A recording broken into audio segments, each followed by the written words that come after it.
talking with you guys about tips for job seekers. Specifically, we will be looking at effective resumes, cover letters, and portfolios to help you stand out from the crowd during your job hunt. The primary audience for this presentation is individuals who have recently graduated college and are looking to enter the workforce. The secondary audience are college students who are looking to work during their time in school. I want to encourage younger students to begin looking for internships and opportunities early on in their college career in order to boost their resumes once they graduate college. When starting a resume, it is good to think of it as your own personal advertisement. You want to stand out from the crowd and capture the attention of a potential future employer. Most of the time, resumes are looked over for less than a minute. If your resume is messy, confusing, or organized randomly, it will quickly be thrown out. Next, we are going to look at breaking down your resume. It is important to include all of these steps in your resume and is done best in the order listed above.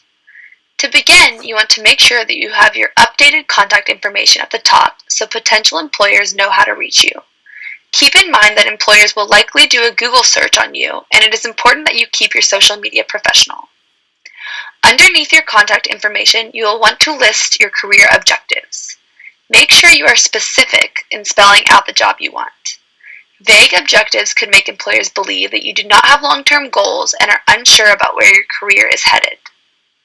Then you will want to list your work experience. You should list your most recent experience and work backwards. You will also want to include the length of time at each previous job and the employer's name. In addition, include whether the position was full-time, part-time, or seasonal. Underneath experience, list all previous education. The order of education and work experience can be switched if you have not previously worked in your desired field of work. Just like work experience, begin with your recent education and work backwards.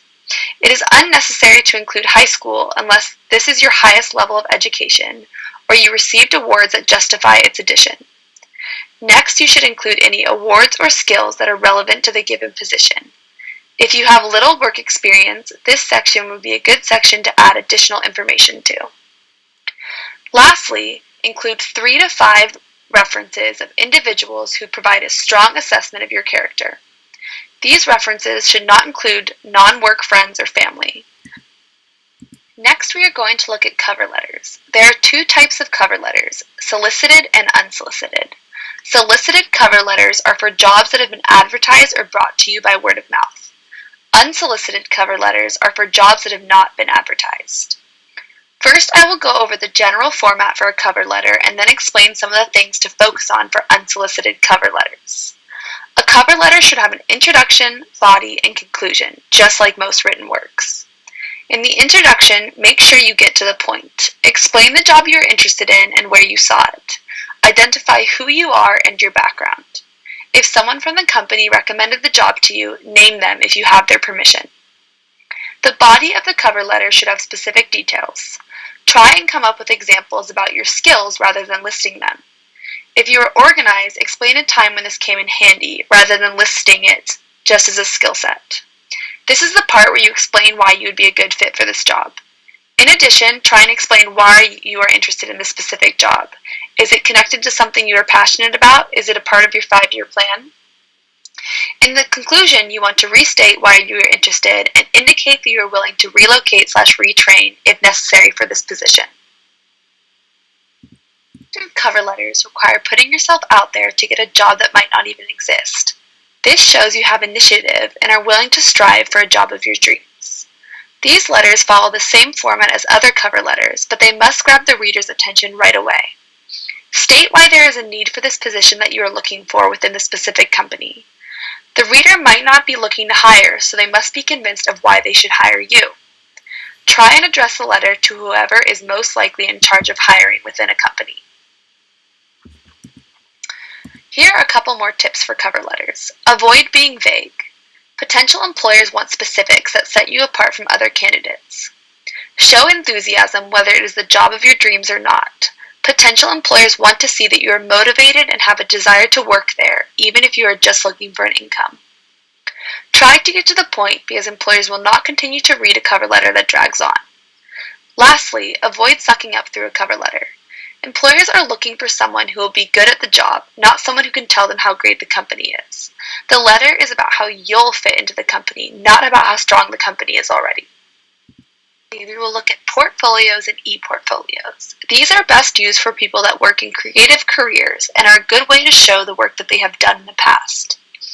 If you are using an e-portfolio, you can list it at the bottom of your resume and indicate where a potential employer can go to look at it. Listed here is the breakdown of portfolios, whether they are online or physical. Start by introducing why a portfolio is an important addition to your cover letter and resume. Then, make sure to include your resume, examples of your work, and any other necessary elements in your portfolio that could help you stand out against other candidates. Showing how you apply your skills is a great way to set yourself apart. Lastly, turn towards professors or others within your desired field to gain advice and feedback. A portfolio in photography will look different than an architecture or engineer's portfolio. The best person to critique your portfolio will be someone who knows the industry. In conclusion, the way you present yourself through your resume, cover letters, and potential portfolios will play a big role in whether you receive an interview. In all of these job search materials, remember to be clear, concise, and specific. Include evidence whenever you can and try and present the best version of yourself to employers without trying to be someone you are not. Thank you for. I use the Technical Communication textbook and my own personal experience with resumes to craft this presentation.